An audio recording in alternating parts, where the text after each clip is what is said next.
Relationship advice. Update. My 27 female boyfriend, 28 male, is obsessed with my ex, 27 male. Original story. We've been together for 2 years, and before this, I would say our relationship was very close to perfect. At the beginning of the year, though, my boyfriend and I were at the grocery store and we bumped into my ex and another friend. This was the first time they had ever met each other. We made polite conversation before going our separate ways. My boyfriend made a sarcastic comment about how nice my ex was when he was out of earshot. I didn't think much of it at the time.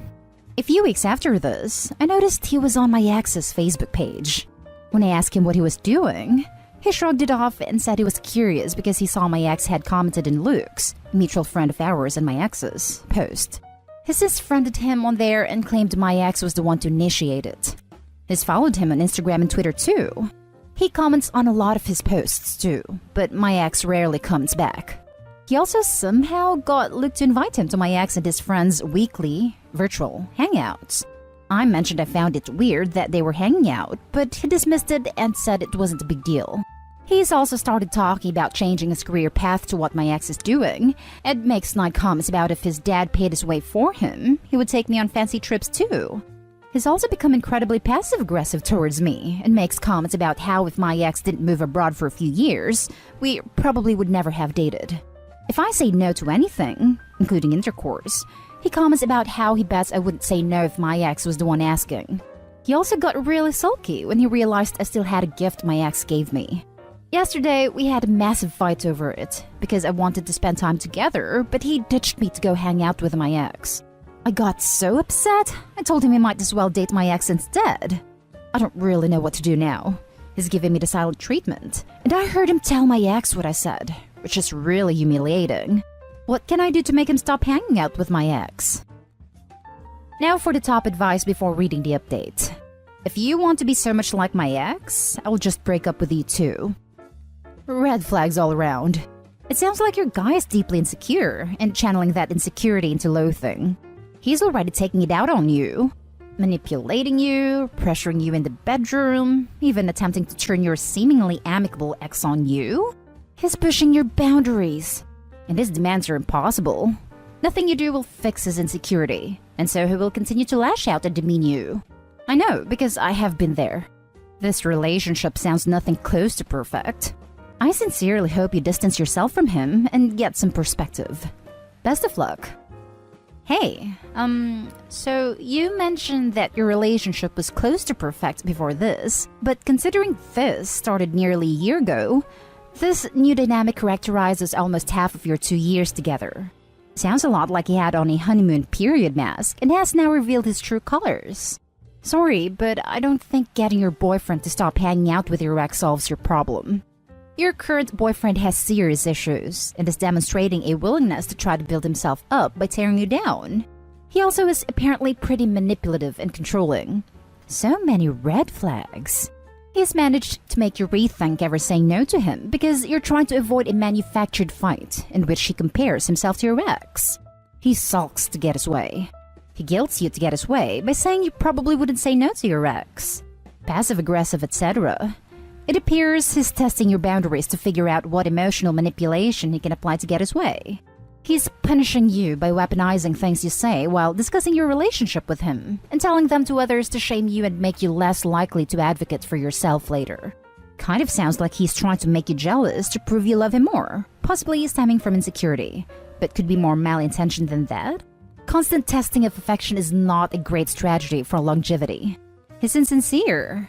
The two-faced thing he has going on with snide comments about how nice your ex was, and making fun of the opportunities/connections your ex had in his career at the same time as he's trying to build a relationship with him to leverage his career connections, is definitely going to catch up with him. The way you describe it, it's deeply creepy how he manipulated his way into your ex's friend circle. I'm sure you want back the boyfriend you thought you had prior to this revelation, but he probably doesn't exist. This is who you're dating.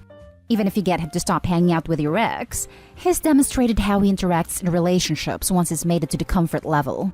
He will use what he learned through this period to get you to think it's too much of an inconvenience to stick up for yourself in other ways. Please don't buy into the sunk cost fallacy. You've got too much of your life still ahead of you for that. Don't take my word for it, though. I highly recommend you read Lundy Bancroft's Why Does He Do That? I think you'll recognize your boyfriend. And now for the update. After my last post, I tried to take the advice into comments and suggested couples counseling. And I asked my boyfriend to cut off my ex, but he got angry at me again. He claimed I was the one who needed therapy because I had jealousy issues, and that my ex was one of his good buddies and I couldn't dictate who he was friends with. Then a week later, he had another hangout with my ex and his friends, where he proceeded to very loudly tell them how I was so insecure, and I was trying to tell him who he could speak to. My ex and Luke had to tell him to stop, which she didn't like at all. I should have just broken up with him at this point. But I was stupid, and still clinging to the hope of my boyfriend going back to how he was. After this happened, my boyfriend was constantly making jabs at my ex and Luke, but then he would still contact them and pretend to be friends with them. Then, he became super interested in what my intimate life was like with my ex. He was constantly asking me who was better between the two of them, and he would ask me if I had done this or that with my ex. I kept telling him I didn't want to talk about it and to stop asking me. I then found out from my ex and Luke that he had been asking my ex directly the same questions, and that he had been bragging about our intimate life to his friends. My ex said he was telling me because my boyfriend made a comment about loaning me to my ex, if he ever felt like recreating old times. That was the final straw for me, and I broke up with him and moved out. My now ex-boyfriend didn't take the breakup well, and he went on his smear campaign. He even contacted my family and my ex's family to tell them we were apparently having an affair, and that he had no choice but to break up with me. It's been almost a month since we broke up, and he keeps getting new numbers to text and call me. Deep down, I think I knew this would be how things ended. I'm sad about the relationship I thought we had ending, but now that I've had space away from my ex-boyfriend, I feel much better. And it's like a huge weight has been lifted from my shoulders. Damn, consider a restraining order or something. His obsessive behavior is concerning, and it's better safe than sorry. This actually could be an option. OP, even if he doesn't seem threatening now, please keep a record of every uncomfortable text, call, post, etc. just in case. I've had to deal with a crazy obsessive ex before, and it was a very tough experience. Jesus, I am so sorry about this, but I am glad you were able to get away safely. I don't want to alarm you, but if he is still harassing you, then you need to be concerned. I recommend you let your family and friends know what is going on. Preserve any messages from him that he sends, even from different numbers, and consider if you want to pursue a restraining order. This is not just a bad breakup, this is harassment. If I were OP, I would be a little bit nervous about the potential for physical stalking. In addition to preserving previous evidence, I would start using a security camera at my place, and while I wouldn't agonize over the footage, I would save it just in case. This dude is nuts. Leave and don't ever look back. Seriously. Seriously? Her and her ex broke up for reasons. The now ex still decides it's a good idea to be the bigger idiot. What the hell was he thinking was gonna happen? Now for the next story. Wild update. Guilt. Thinking of ending my 29 female, 10-year marriage to my husband, 32 male. Original story. I feel like a bad partner for even doing this here, but here we go. I have been with my husband for 10 years. Got married because he was in the army and I was trying to escape my life. We both come from very different backgrounds. He is white, from a conservative family, grew up poor.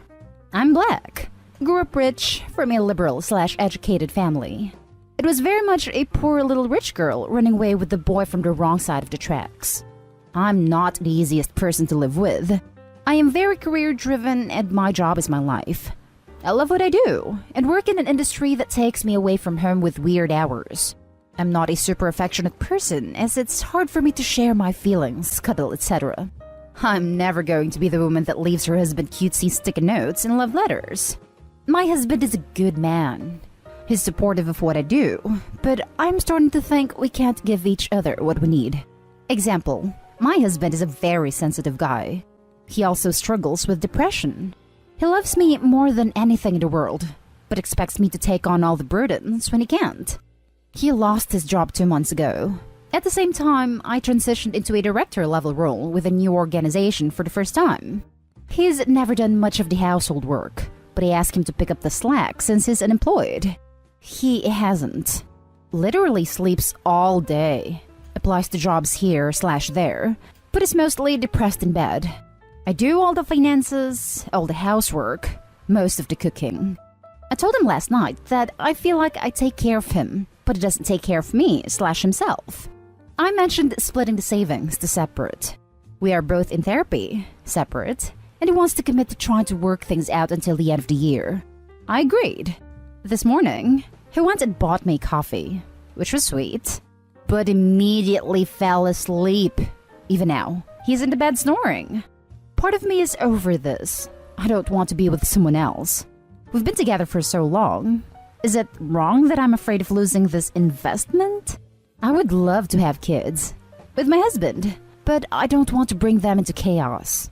Honestly, part of me is also concerned about dating at 29. All of my friends are now married/having kids. I feel like I wasted my 20s. Is it too late to start over?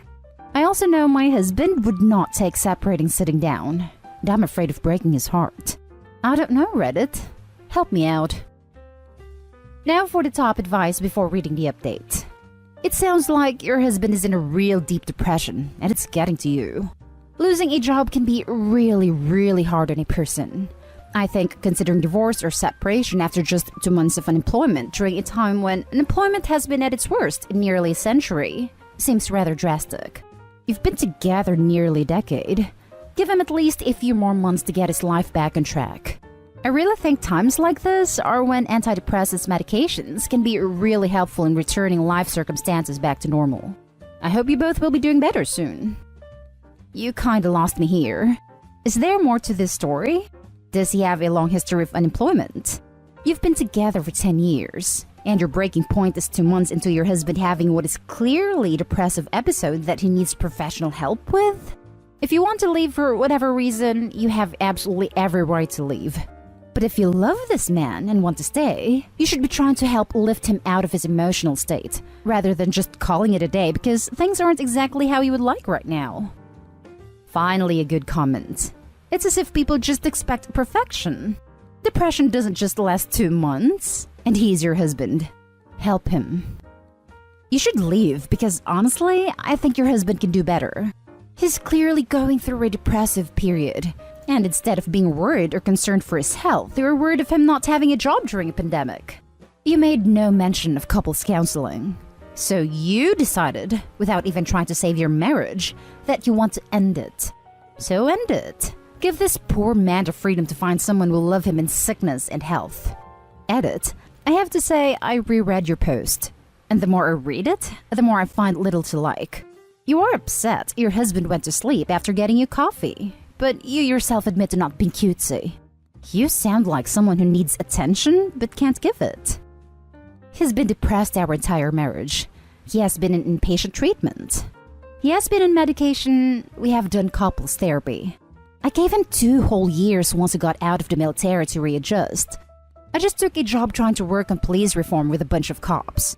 In this moment, I mentioned I'm a director level now because for the first time I have a team and would like support. Maybe he does deserve someone else. Maybe I do too. And now for the update. I posted 5 months ago about ending my 10-year marriage to my underemployed and depressed ex.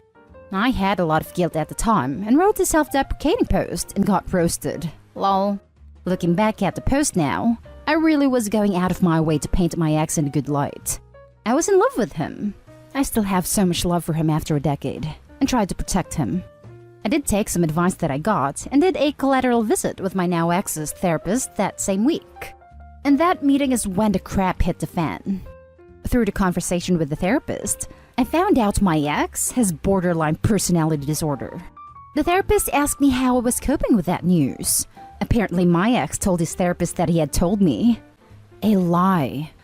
But it makes sense. The diagnosis is terrifying. I was more pissed about the lying about it.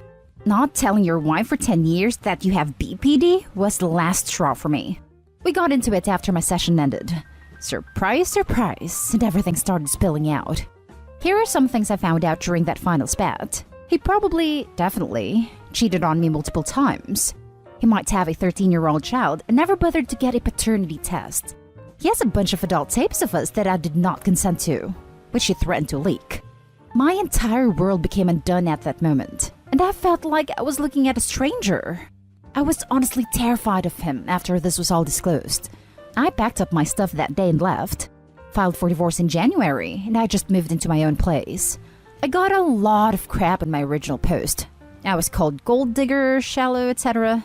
Some of what was implied about me were true in retrospect, and I don't regret posting what I did. I've been in therapy to help me understand how a 19-year-old wound up married in the first place. But that's a different story. I'm nowhere near ready to be in a committed relationship anytime soon. Anyone reading this who has a funny feeling about a relationship, follow your instincts.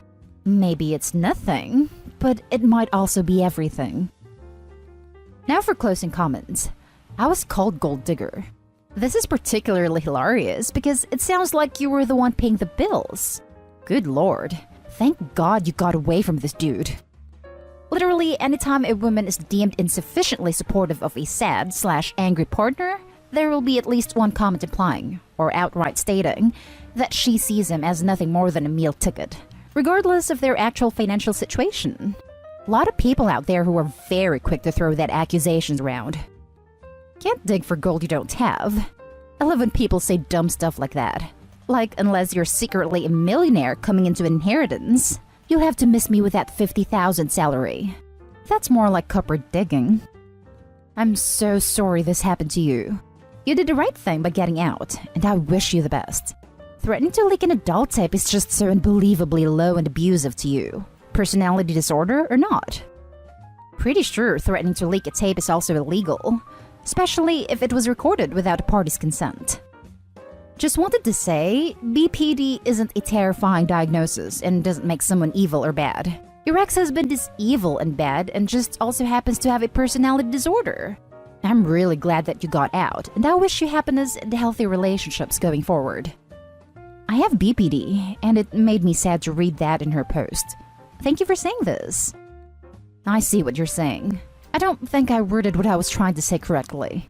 I was trying to say, in a sense, I understood being afraid to tell someone. But the lying about it to both me and the therapist was the scary part. I struggle with depression and anxiety. I know there's a stigma around mental health. I appreciate the comment and hope this explanation makes sense.